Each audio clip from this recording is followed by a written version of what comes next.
Добар ден, криптоентузијасти, како што ветивме и денес, добивате вести за тоа што ова ќе биде битна недела со оглед на фактот дека утре ќе направиме техничка анализа, а веќе од следниот ден ќе имаме и многу победни информации, односно состанокот на Федералната резерва, како и новата стапка за инфлација на американското тло, со тоа што овие две информации ќе ни покажат во кој правец ќе се движи криптопазарот во следниот период, посебно со оглед на фактот дека ова е последниот сострон на Федералната резерва за 2022 година, така да имајте го тоа во предвид. Тоа ќе биде едно од најбитните работи кои што ќе треба да ги погледнеме оваа недела и нормално утре ќе поразговараме подетално околу тоа и што можеме да очекуваме во едниот и во другиот правец за придвижување на криптопазарот. Но денеска прво ќе погледнеме што има ново на во однос на вести, односно фундаментална анализа на криптопазарот, за утре да можеме да се посветиме исклучиво на техничкиот дел. За почеток, Тим Дрейпер е еден од оние први билионери кој што е еден од раните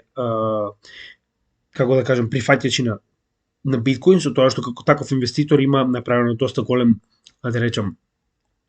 профит од самото купување на биткоин во раната фаза, со тоа што истиот беше, значи ова е фактички на кратко сумирано гостување кај Помплијано, кој што е Антони Помплијано е еден од најголемите биткоин булови, како и една од оние постари канали на YouTube кои што се занимаваат со генерална анализа, без разлика дали ставува збор за техничка или фундаментална, битно се занимава со криптопазарот. Така да помеѓу нив во овој разговор имаше доста интересни теми, со тоа што една од најбитните е она што Тим Дрейпер самиот по себе го изјави, односно како еден од оние биткоин перма булови, кажа дека во наредните 40 години Ел Салвадор и Централната Афричка република, како првите две држави кои што се кој што има направено целосна адаптација, односно биткоин представува legal tender, истиот е фактички парично средство на нивна територија, дека поради ваквата адаптација, значи не само тоа, него за тоа што и самата држава преку нејзиниот буџет фактички финансира во биткоин и дел од резервите на буџетот ги држи во биткоин, значи поради овие две причини истите ќе имаат многу солиден профит кога ќе дојдеме до следниот bull market, па така речено и самиот Тим Дрейпер во оваа ситуација го потенцира тоа дека ваквиот профит ќе ги направи од најсиромашните едни од најбогатите држави во светот, нели според негова проценка, со тоа што навистина ова е генерално доста возможно со оглед на фактот дека ако се сеќавате,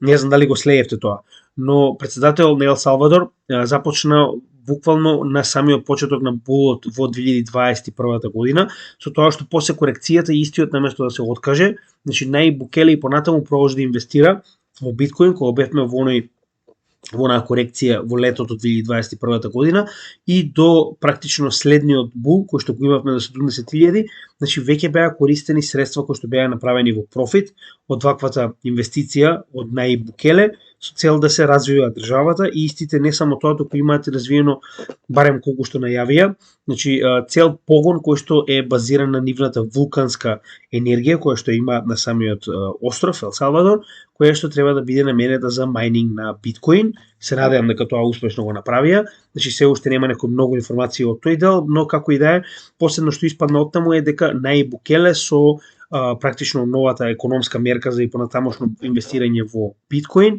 значи купува еден биткоин на ден. Значи според тоа што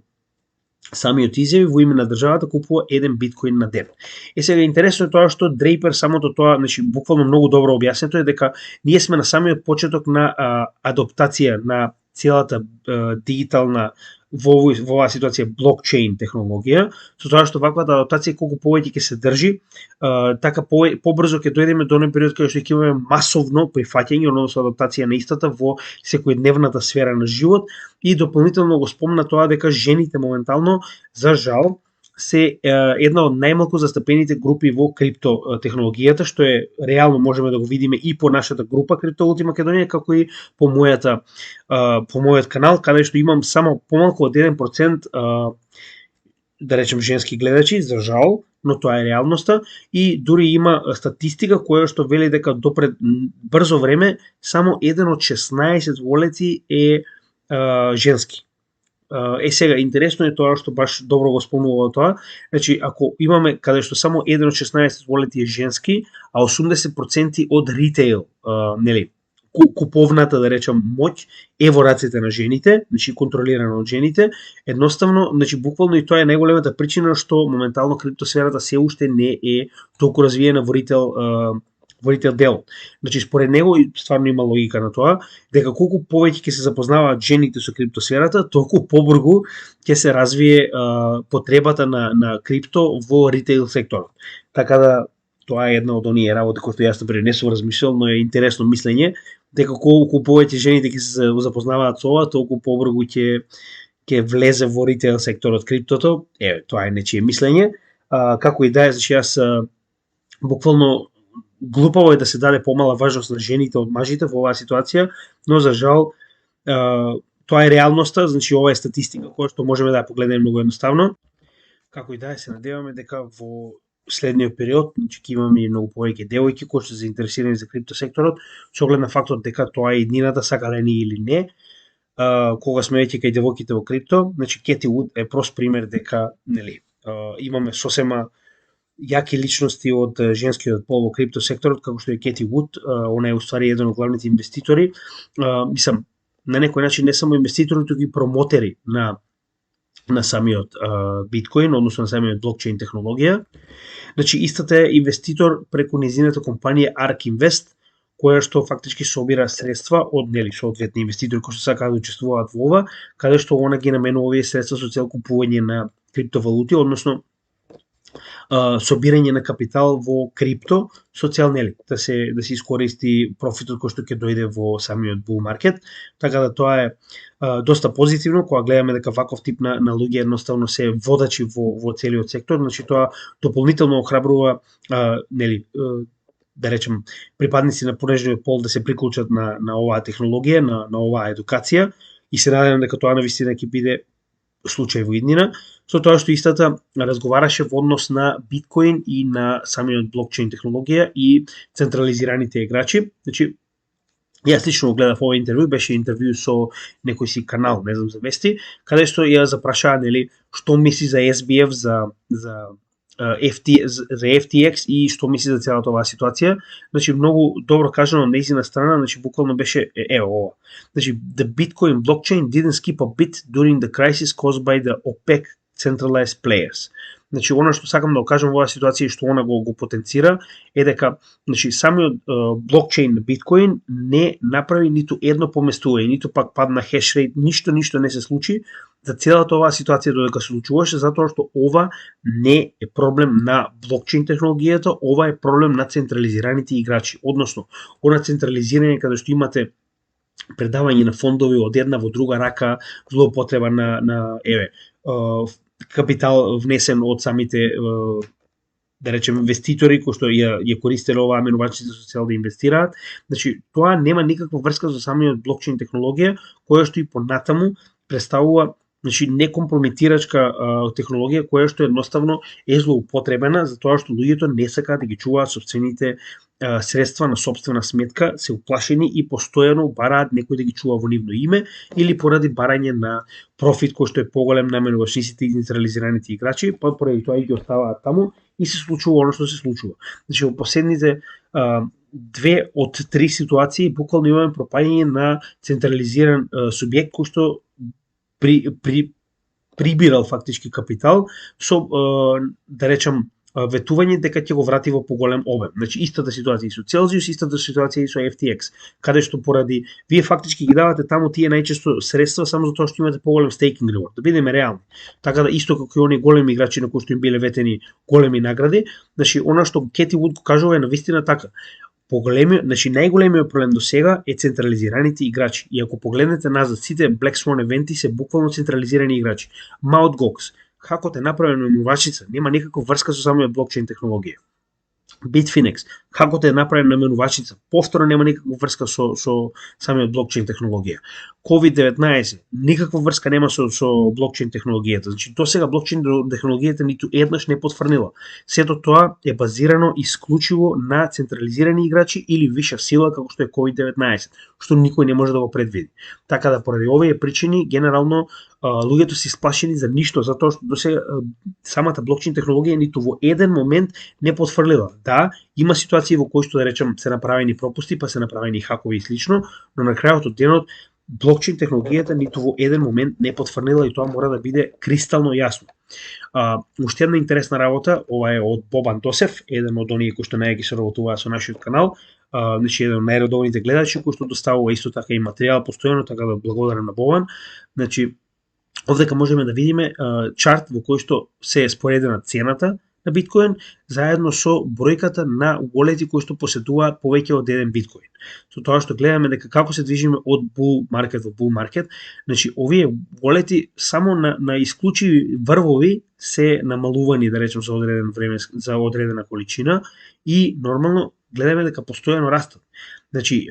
тоа е она што постојано викаат луѓето. Повеќе од 80% од луѓето кои што купиле биткоин никогаш не го продале, без разлика на тоа дали се наоѓаат во bull или во bear market. Така да имајте го тоа предвид кога се плашите, да речем, и имајте и ова во предвид дека на оваа најниска цена моментално имаме најголем број на wallet-и кои што поседуваат повеќе од еден биткоин. 963 илјади wallet-и кои поседуваат повеќе од еден биткоин. И ова ниту во еден момент не се намалило. Тоа уште повеќе треба да ви даде, да речем, елан, затоа што колку повеќе се придвижуваме кон дното, толку повеќе се зголемуваат овие wallet-и, значи дека луѓето се повеќе и повеќе купуваат, затоа што цената е многу поволна. Така да ова е еден пример преку кој што може да видите дека на вистина нема простор за страф, значи на вистина се наоѓаме на добар пат, со тоа што може да погледнете ова на lookintobitcoin.com и има, да речем, повеќе интересни работи кои што може да ги погледнете. Ова беше исклучиво, значи имате било каков тип на биткоин чартови кои што може да ги погледнете, но ова беше една од оние кои што сакав да ги покажам затоа што е релевантна со оглед на фактот дека сите се исплашени поради потенцијално одење на не знам, биткоин до нула повторно. Значи гледате, ќе отворите овде, ќе имате различни типови на чартови кои што може да ви помогнат. Значи stock to flow моделот, нели ако се сеќавате она што беше на Plan B, 200 week moving average heatmap, значи имате доста интересни работи кои што може да ги разгледате, но на крајот од денот ако мене прашува да сето ова може да биде направено и на самиот TradingView, така да ја затоа и го користам TradingView за разлика од, гледате, а многу дека ги имате сите овие Bitcoin Rainbow chart, ги имате Golden Ratio Multiplier, значи она каде што фактички продавате на најниските, купувате на највисоките степени, како слично на Fibonacci секвенца, значи гледате. Имате доста интересни работи, on-chain чартови и слично, така да ова јас чисто ќе го зачувам за себе си во случај кога ни е потребен некаков чарт што не можам да го направам или да го најдам, е доста интересно за да се проверат овие чартови, да се види интересно нешто како втор поглед на стварите. Следна интересна работа која што се случи, која што сакам да поразговараме е SBF, значи ова е карикатура на векот, но кога ќе платите соодветна сума на Демократската партија во Америка и кога ќе бидете вториот поголемина инвеститор за кампањата на тој склеротичниот дедо што е председател таму, нормално е дека ќе се случува ова што моментално се случува. Значи, покрај тоа што сте украле 10 билиона, сега вие глумите лудило уште на интервјуа, кажувате како и вие сакате да го најдете тој што е виновен за ова. Значи, да испаднете на интервју и да кажете дека и вие сакате да го најдете виновникот, е како да ви објаснам, значи, или е премногу паметен, или е премногу глупно, нели, ајде да не навлегуваме у тој дел. Интересното од целата ситуација е што иронијата оди до тој степен што прво нема никаков проблем со можното одење во затвор, значи тоа буквално него ни гледа како опција, он гледа опција дека моментално ќе очекува да почне нов бизнис со кој што ќе проба колку што може повеќе да помогне на луѓето кои што се погодени од FTX кризата. Значи може да замислите, значи доаѓа до ситуација во која што самиот изјавува дека ќе проба што може подобро да направи нова компанија со која што ќе помогне на жртвите на FTX. Значи, он ќе им помогне на жртвите на FTX. До таму оди иронијата и моментално интересна работа е тоа што е повикан да сведочи пред нивниот конгрес, каде што ќе биде прашуван директно од членовите на конгресот. Тоа е своевидно на горен и долен парламент, но тоа што ние немаме два, па затоа кај нив има посебни два. Затоа и се бираат заедно. Како и да е, значи он треба буквално да одговара на прашање пред представниците на конгресот за тоа што се случило и како дошло до оваа ситуација. Тоа што ќе напоменам уште еднаш, и постојано тоа кажувам, доколку SBF беше питач на улиците на Америка и скршеше прозор и земеше, не знам, парче леп, до сега SBF ќе беше во затвор. Затоа што SBF е вториот поголемина донор на кампањата на Џо Бајден, моментално SBF дава интервјуа, планира да отвара нови компании, а моментално има повеќе од 1 милион луѓе кои што се по години и кои што ги изгубија целосно своите средства поради ситуацијата која што он ја донесе на пазарот, и да не забораваме колку плюс ние како крипто заедници изгубивме во доверба само заради тоа што Бушавиов одлучи дека може да прави што сака со туѓи пари. Така, значи тоа е генерална ситуацијата, да се надеваме дека конечно ќе заврши во затвор, како што и треба да биде ситуацијата, но сега за сега гледаме дека се уште нема такви изгледи. Следна битна вест е Grayscale. Сега, оно што постојано го кажувам, значи не може да занемариме дека моментално Digital Currency Group е под тежок напад, затоа што имате многу голем број на тешки инвеститори кои што сакаат да ги повлечат своите средства поради ситуацијата со Genesis, со тоа што имаме и втора ситуација, а тоа е Grayscale и неговиот ETF фонд. Сега, ние имаме направено видео во кое што точно објаснуваме што представува ETF и какви типови на ETF имаме. Може да го најдете кај мене во едукациониот сектор, каде што ќе може само да запишете ETF на search на мојот канал и ќе го најдете видеото каде што објаснуваме што уствари представува ваквиот тип на фонд. Идејата е дека со отварање на ETF, значи сега да објасниме генерално како тоа изгледа. Значи тргување на традиционална берза мора да биде направено со дозвола на SEC, односно Комисијата за хартија од вредност во Америка, со тоа што Grayscale моментално има формирано првиот фонд за биткоин во кој што луѓето фактички купуваат хартија од вредност во противредност на цената на биткоин. Со тоа што Grayscale го држи овој биткоин во име на луѓето кои што сакаат да инвестираат, затоа што истите не можат легално да поседуваат или не сакаат легално да поседуваат криптовалута, биткоин во ситуацијава, затоа што нема соодветна правна јаснотија, да речеме, значи нема се уште соодветна регулатива. Поради оваа ситуација, Grayscale фактички направил така речено некоја сива зона во која што, значи, он им дава начин како на инвеститорите на, да речеме, оние големи инвеститори на Wall Street и слично, да можат да инвестираат директно во биткоин, со тоа што он го држи биткоинот во нивно име, а они држат соодветни хартии од вредност кои што може да бидат повратени во биткоин и обратно, нели, во ситуација во која што нив им е потребна, да речеме, со тоа што моментално Grayscale се обидува да го претвори овој фонд во званичен биткоин фонд, односно званичен ETF за биткоин, со тоа што овдека можеме да видиме оваа листа која што има исто така и на она видео кој што го направив за ETF, каде што се запишани двата типови на ETF кои што моментално се обидуваат да добијат лиценца, со тоа што постојат два основни типови. Првата е futures based, а втората е coin based. Значи future based е ETF во кој што конечно ќе може да се отвори, значи една компанија ќе може да отвори свој пар за тргување на, да речем, Њујоршката берза или на Nasdaq или слично, каде што, значи, кога ќе се отвори овој пар,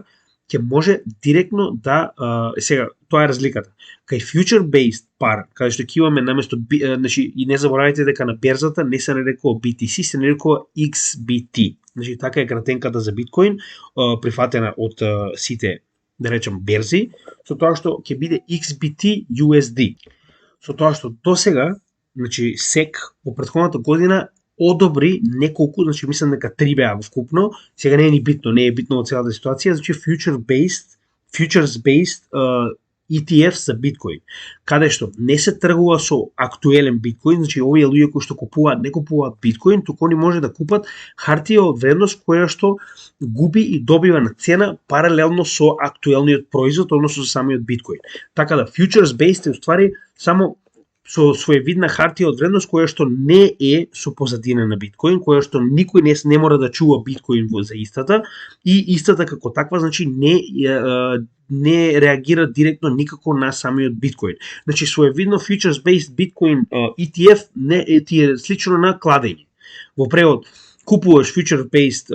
соодветна хартија од вредност во противредност на биткоин, која што ако биткоин цената продолжи да се движи нагоре, истата ќе биде во профит, ако почне да се движи надолу, истата ќе биде во загуба. Но ти не држиш своевидно биткоин, ти држиш само хартија од вредност која што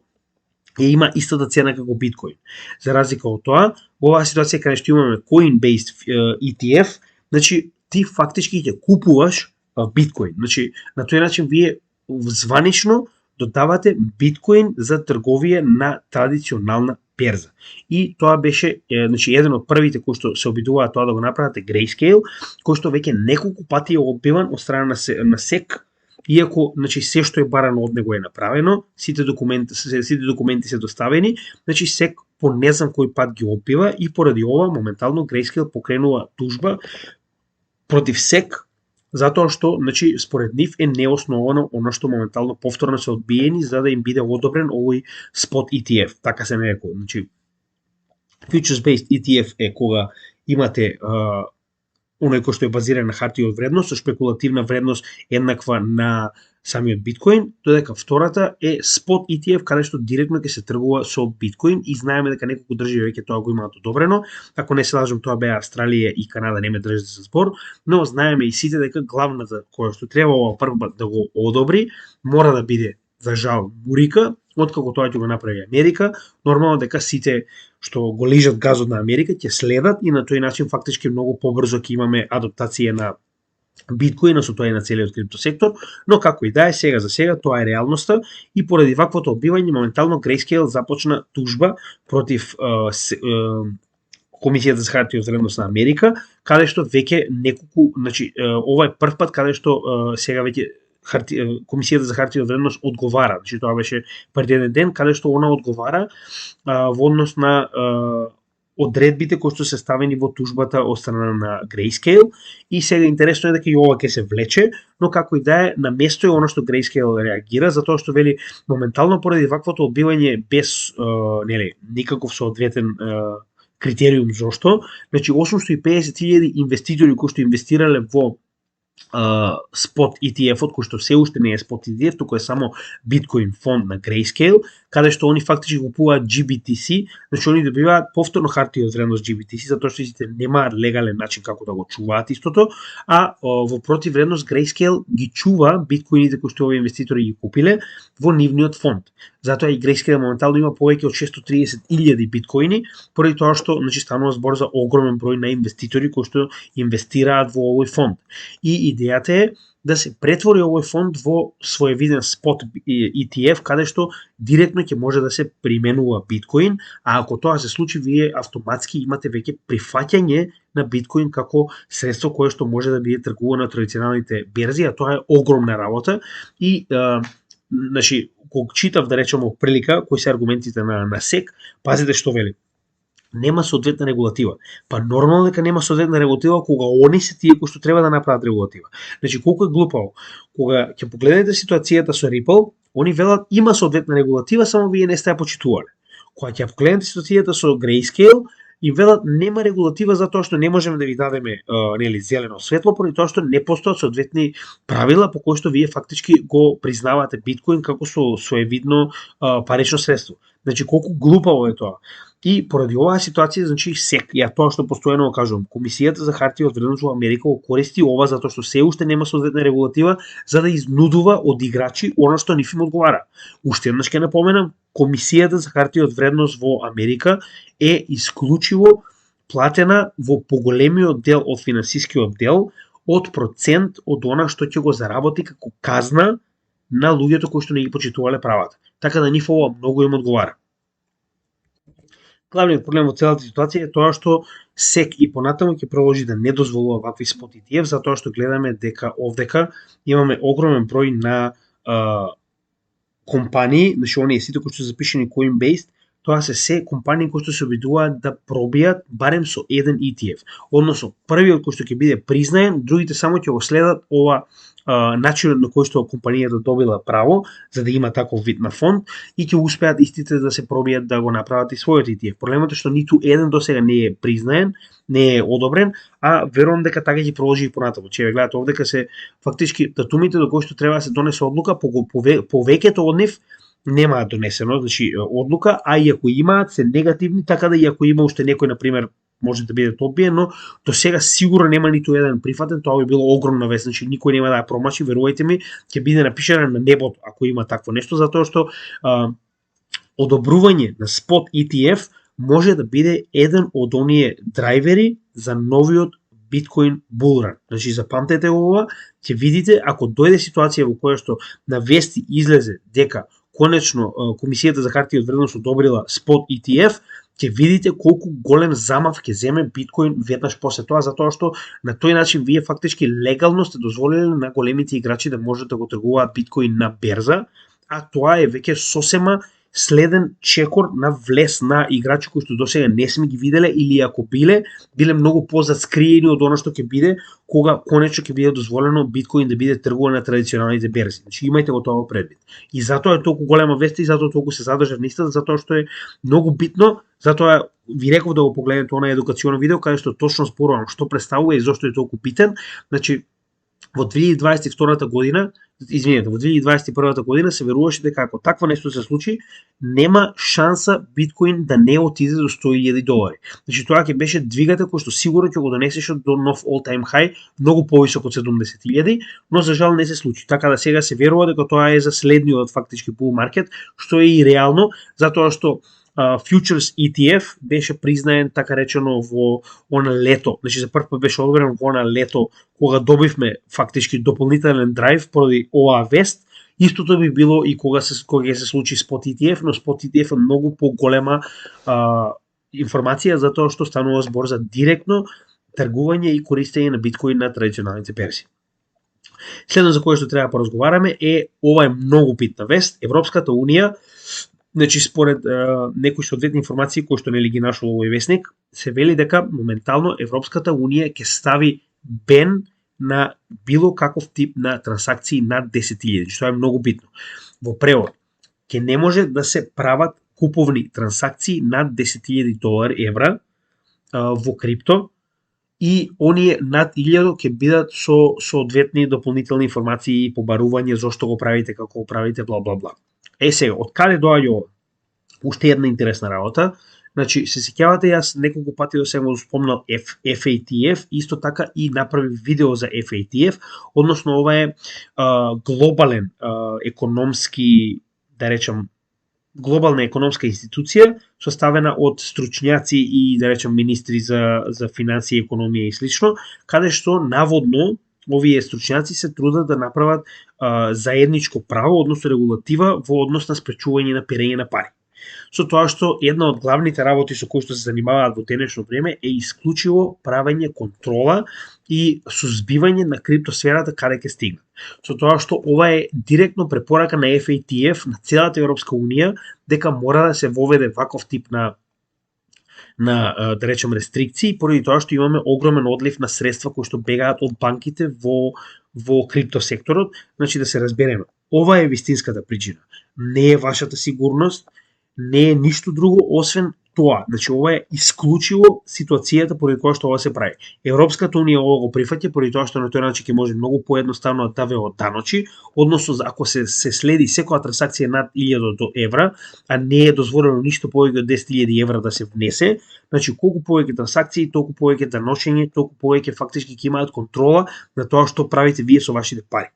И уште една работа, значи ќе бара дополнително од сите оние кои што сакаат да учествуваат на европскиот пазар. Значи гледате сега, дојде прво Мика, каде што се дозволи крипто генерално, се направи регулатива, а сега најаднаш после Мика се бара, значи ако се сеќавате вчера го спомнавме тоа, се бара што повеќе да се направи контрола над оние кои што ги нудат овие услуги. Значи ево овдека Crypto Asset Service Providers, ова е било каков тип на платформа, без разлика дали станува збор за менувачница, децентрализирана менувачница, стейкинг платформа, што и да е. Значи, бара уште повеќе да се воведат дополнителни барања од типот на банкарски сметки, значи, замислете, они ќе најдат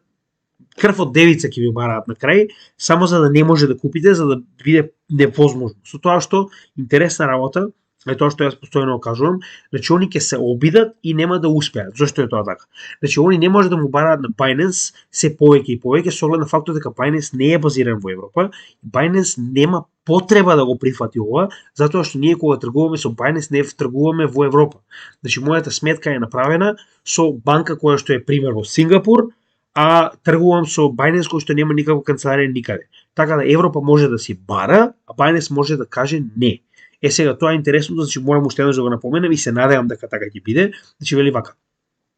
Regulators may likely target DeFi platform developers, however, that may have no impact in the entity is not if the entity is not based in Europe and chooses not to comply. Значи во оваа ситуација буквално ми вели дека ако самиот ентитет, односно како Binance, кој што нема канцеларија никаде, Европа бара од него да ги исполни овие услови, он може да каже немам потреба да ги исполнам со оглед на фактот дека јас немам канцеларија во Европа. Односно ова е само уште еден потенцијален проблем кој што може да настане. Само сакам да ви кажам што се спрема моментално, затоа што ние како членка која што се обидуваме да влеземе во Европа пред да се распадне, значи ова многу лесно може да дојде и кај нас, со оглед на фактот дека ние само ги копираме, значи законите од Европа, ние не пишуваме закони, ние само ги копираме она што ќе ни го дадат, ние само го сервираме дома без ни да го провериме. Само го проверуваме и тоа, мислам го преведуваме и тоа е тоа. Имајте го предвид ова, може многу брзо да стаса на наша врата со оглед на фактот дека јас сум во Малта. Малта е доста резистентна на вакви глупости, но да се надеваме дека нема да биде ова уште една причина да тргне спротивно на крипто, со оглед на фактот дека FATF ја стави Малта на сивата листа, каде што и беа скинати одредени фондови и истата направи се за да се врати повторно назад. И поради оваа причина, значи може ако се наметне ова како услов да се сврти против крипто, да се надеваме дека тоа нема да се случи, постои една од главните причини поради која што се наоѓаме овде е крипто, не е огромната економија, туку е крипто. Етериум моментално е 4% во плюс. Сега ова, иако беше неколку дена назад, сакам само да го спомнам, значи ова е прост пример за оно што кажавме дека без разлика колку следите техничка анализа, многу е битно да следите и фундаментална анализа, затоа што ако се сеќавате пред само неколку дена кога направиве претходно видео за вести, ви напоменав дека се најавува Шангај апдейтот, каде што се кажува дека прво и најбитно е да се овозможат повлекување на Ethereum од оние волети кои што се стейкт и кои што не може да го направат тоа. И во оваа ситуација значи дополнително се спремаат апдејти од типот на EOF, односно EVM Object Format, како што спомнавме, а тоа е апдејт со кој што ќе се надгради Ethereum виртуалната машина, затоа што истата долго време, например, тоа не е направено, со оглед на фактот дека беа фокусирани на мрџот, како и ако се сеќавате разговаравме за онаа солуција за шардинг, каде што ќе бидат групирани соодветни трансакции заедно и ќе бидат запишани како една со цел да се намали бројот на трансакции и големината на фисот кој што се плаќа за секоја трансакција, со тоа што и интересното во целата оваа приказна е тоа што значи по ваков тип на информации кај што се најавува нешто, без разлика дали тоа ќе се случи, веднаш имате скок. Значи затоа и велам, значи ова се основните работи на фундаментална анализа. Позитивни вести, имате скок на пазарот. Иако нема логика да има скок. Зошто? Затоа што вие најавувате дека ќе отклучите withdrawal, што значи дека на луѓето ќе им биде дозволено да го менуваат Ethereum и на тој начин цената ќе падне. Значи иако тоа нема да биде нели да може да извадите се, ќе има соодветен нели оној скейлинг да мора да вадите само одредени количини, но во секој случај значи тоа е интересното што оваа вест не е толку позитивна колку што луѓето почнуваат да купуваат, тоа што нели си имаат некои своји планови. Идејата е, ќе кажам уште еднаш, секоја позитивна вест која станува збор за апгрейд, која станува збор за соработка, ја носи цената нагоре. Секоја негативна вест од типот на хак,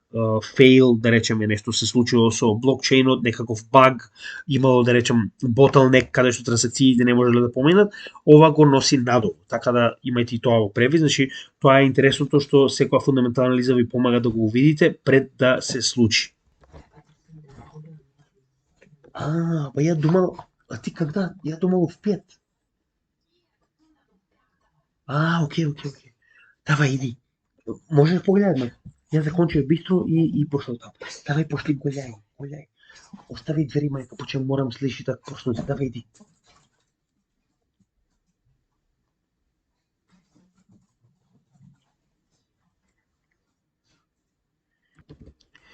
Во оваа ситуација мораме да спомнеме и за Crypto.com, кој што го направи истиот оној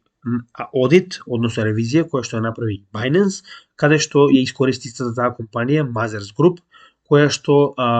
значи ја направи оној ревизија на Proof of Reserve, која што беше направена исто како Binance, каде што ваквата компанија за сметководство,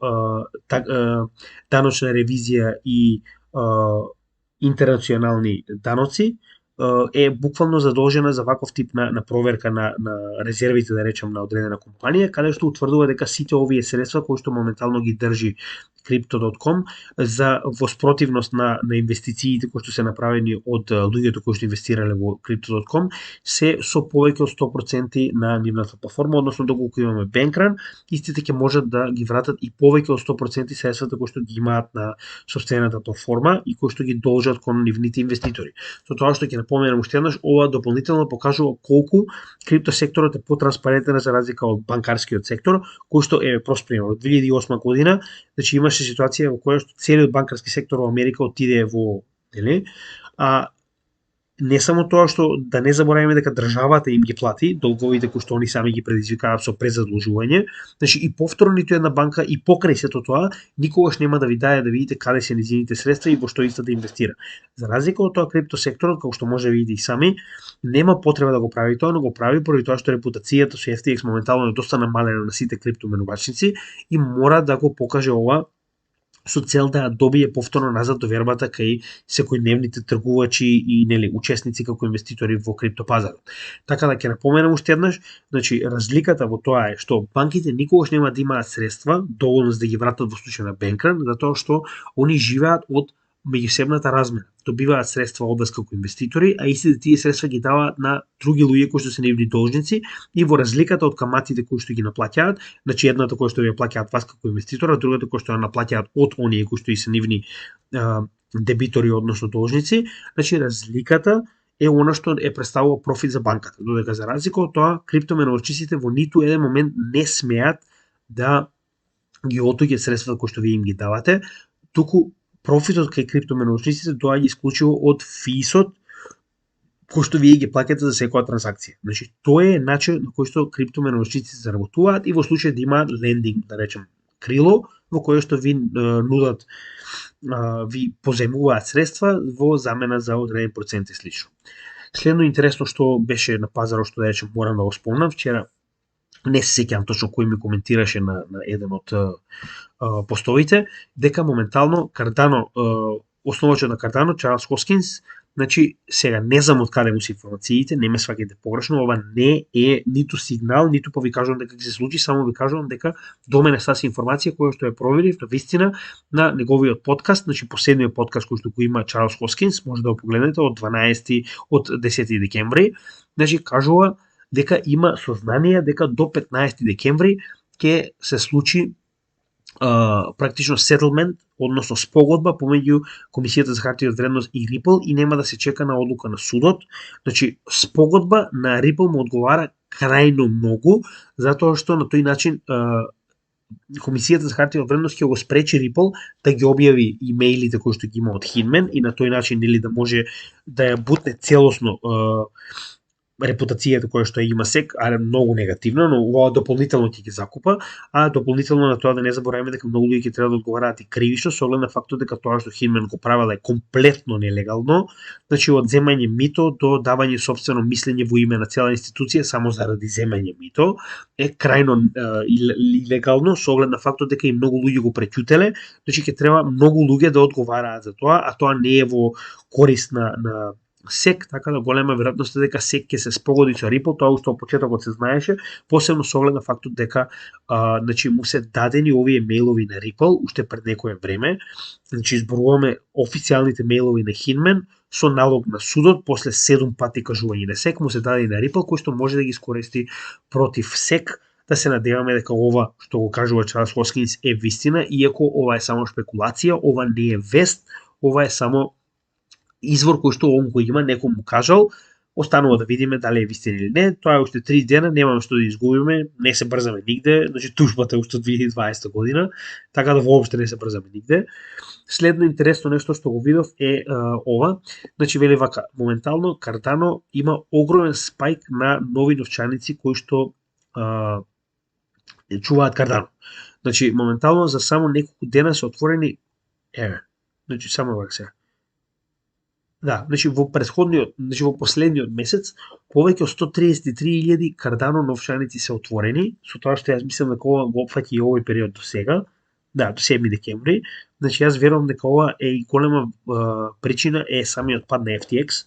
Да знаете и сами, значи и самата група Криптовалути Македонија може да видите колку наједнаш сите се заинтересираа за приватни новчаници, без разлика дали станува за hot или cold новчаници. Значи сите наједнаш се заинтересираа како може да ги трнат собствените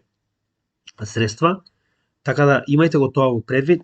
Ја мислам дека ова е поголем дел поради страф на пазарот, отколку што е поради нека огромна активност, но интересно е тоа што јас пробав да видам дали и кај другите мрежи ова е така. Не, значи исклучиво Cardano и другите немаат зголемување некој невидено на нивните новчаници, со тоа што јас мислам дека причината е поради тоа што Cardano е крајно децентрализиран, за разлика од другите кои што не се толку децентрализирани, каде што новчаниците на Cardano се докажани едни од најбезбедните, иако се hot wallet-и, значи како што се Yoroi и Eternal и слично, се едни од најбезбедните на моментално блокчейн сферата, но се исклучиво за Cardano и продукти од Cardano блокчейн екосистемот. Тоа е тоа од Cardano. Следно, многу интересна работа која што видов е Starbucks моментално прави развој на свој, ова е на некој начин NFT програма, која што ќе биде распространета низ целиот свет, моментално е во бета верзија, го користат Polygon блокчейн екосистемот и идејата е значи многу добра, со тоа што ќе имаат посебен така наречени, значи идејата, значи самата програма се нарекува Starbucks Odyssey. Идејата е значи Odyssey како што самиот Odyssey нели патувал пред да стаса дома, да ве натераат фактички со посетување на различни Starbucks да добивате соодветни journey stamps. Значи ова се ствари своевидни NFT minted на Matic, кои што како такви ќе бидат NFT кои што ќе може и да го продавате и да го трейдате за да речем кога сте посетиле одреден Starbucks, пример сте отишле во Јапонија сте добиле стемп потаму. Сте отишле во Јужна Америка сте добиле стемп потаму. Искрено, значи јас со оглед на фактот дека го имам прошетано добар дел, барем 70% од светов, јас на вистина ќе сакав ова да можам да го направам, но за жал ќе мора да го направам во остатокот од мојот живот. Така да е доста интересна работа, значи морам да кажам доста креативно, со оглед на фактот дека на тој начин ќе ве натераат каде дојдете да отидете во Starbucks, значи да го посетите и на тој начин ги држите вашите клиенти со вас. Значи многу интересно, се најавува дека ќе почне од јануари 2023 година, така да ова е нешто што јас ќе го следам и ќе сакам да видам како нели ќе се заврши и ќе напоменам уште еднаш, значи Polygon покажува многу голем потенцијал. Ние сме крајно заинтересирани за него, но ќе почекаме тоа дека не се оформи, значи да бидеме комплетно сигурни дека Genesis нема да банкротира и да можеме да кажеме конечно Bitcoin го направи собственото дно, за да можеме да се како да кажам, да направиме децентрализација на нашето портфолио и да почнеме да диверзифицираме во други коини. Ова е вест која што сакам да ја насочам кон сите што ми праќаат пораки од типот дали да си купам Terra Luna. Значи, луѓе, како може да купувате Terra Luna кога човекот кој што направи Terra Luna моментално е бегалец? Значи, значи во текот на претходниот месец е регистрирано дека истиот влегол во Србија, не се знае дали е се уште таму, но моментално е од бегство, значи и не само бегство од Јужна Кореја и нели властите од Сеул, него истиот е во бегство и од страна на Европол, која што има издадена потерница против Do Kwon и се обидуваат да го најдат под дрво и под камен. Значи, пасошот му е моментално укинат, не се знае како успева да патува и значи гледате овој ред ноути се уствари она потерница која што се прави по Do Kwon дека се бара со цел да одговара назад во Јужна Кореја за измамите кои што ги направили падот на Terra Luna.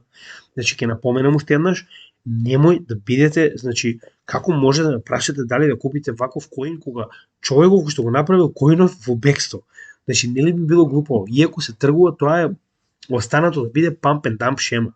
Така да, ако мислите дека може да го искористите тоа, тогаш добро, ама јас не гледам друга причина и кога ќе ме прашате не одговарам на такви прашања, затоа што ќе добијам глупави прашања по телефон, значи на вистина не гледам причина да одговорам со оглед на фактот дека се е кажано на каналот. И кога го кажуваме ова по 1000 пати, едноставно нема логика и јас да ви одговарам во приватни пораки за тоа. Значи размислете малку, прво разгледајте. Ако се сеќавате и со Никола тоа ви го кажеме многу пати, прво направете истражување. Значи без да направите истражување што купувате, немој да го купувате тоа, зашто вие не знаете ништо околу тој проект, нема логика да го купите. И следно, уште една интересна работа која што ја најдов, на крајот знаете и сами, оставаме вести од светската опфатеност на крипто и како истото се расширува со тоа што ова е негативна вест, односно банката, значи Bank of England, BOE, моментално спроведува значи во оваа вест можеме да видиме дека она што ви го кажат, значи имаше некои луѓе кои што постираа нешто као премиерот на Англија бил многу заинтересиран за крипто. Не, е уште еден пример дека премиерот на Англија е заинтересиран за CBDC, не за крипто. Така да CBDC е комплетно спротивно од крипто и ќе биде главниот противник на крипто. Така да во оваа ситуација ќе напоменем уште еднаш. Они моментално се обидуваат да направат целосна програма за крипто, каде што официјално е пуштено дека од 23 декември ќе има оглас на кој што ќе може да се пријават компании или поединци кои што имаат свој виден пример за новчаник, значи зборуваме за CBDC новчаник, не за крипто новчаник, кој што ќе може да биде користен за дигиталната фунта и истиот треба да биде не само значи новчаник како таков, значи да биде достапен како за десктоп новчаник, така и за Android и за iOS и да има своја веб страна. Значи или исто така и нели сега бараат да има бекенд сервер и сето тоа, како и да е нормално, тоа е она што им е потребно, со тоа што они кажуваат дека нема да се трудат да развиваат собствен полет, туку ќе пробаат да најдат соодветна апликација која што е развиена од приватни, да речам, програмери и истата ќе ја купат за, значи до сега е моментално понудено негде околу $245,000 за оној кој што ќе победи овој конкурс и ќе на тој начин ова е само рентање на ваквиот wallet за само неколку месеци, за да видат како истото ќе функционира. Така да тоа е нешто интересно и ново кое што го гледам, но пак ќе кажам, ова не е во корист на крипто, ова е во спротивен правец и ќе ги тераат луѓето на во целото Обединетото кралство значи да наместо да инвестираат во крипто, фактички држи собствените средства во дигиталната фунта, значи ја верувам дека тоа ќе биде главната борба помеѓу крипто и фунтата. И нормално гледаме дека не е тоа само значи првиот чекор, гледаме дека има 30 значи целосни реформи кои што сакаат да ги воведат во Обединетото кралство и нивниот финансиски систем, што верувам дека многу ќе го забрза овој проект на CBDC, за кој што англичаните се многу заинтересирани, и верувам дека тоа пак ќе кажеме уште еден негативен чекор за крипто, но генерално е позитивен чекор за блокчейн технологијата, затоа што без разлика што ќе биде CBDC проектот на Англија, ќе биде блокчейн проект. Иако е приватен, затворен и целосно контролиран од Централната банка на Англија, сепак е блокчейн проект. Така да многу поблиска ќе биде технологијата на блокчейн до сите оние кои што се моментално, да речем, граѓани на било која од државите во Обединетото кралство. Со тоа ќе го завршам ово видео, се надевам дека ви се допадна овие вести. Извинете, сакав да биде моментално да биде лайвстрим, но за жал, нели, поради технички причини, техничарот ни е болен, ќе го направиме тоа во наредна прилика, така да се гледаме утре за техничката анализа. Не го пропуштете тоа видео, со тоа што ќе разговараме претежно за ситуацијата со Федералната резерва и што очекуваме, нели, од еден ден пред состанокот на Федералната резерва. Така да, нели, како што кажав и секогаш, гледате дека работиме активно на ваше информирање, следете ни понатаму и нормално секоја ваша помош ќе биде добре дојдена. Сите оние кои што праќаат дополнителни материјали ние ги проверуваме и ги носиме до нашите гледачи во моментот кога тоа е потребно, во однос со каков тип на материјал е. Така да ако нешто сме пропуштили, извинете, не ги следиме вашите пораки, можеби само не било момент кога треба да го внесеме, затоа што можеби има подобар момент кога ќе биде искористено за нашиот канал. Ве благодарам уште еднаш за, нели, самата поддршка и се надевам дека ќе продолжите и понатаму да го следите нашиот канал. За сега толку, се гледаме утре, имајте добар ден и поздрав од Криптогемиџија.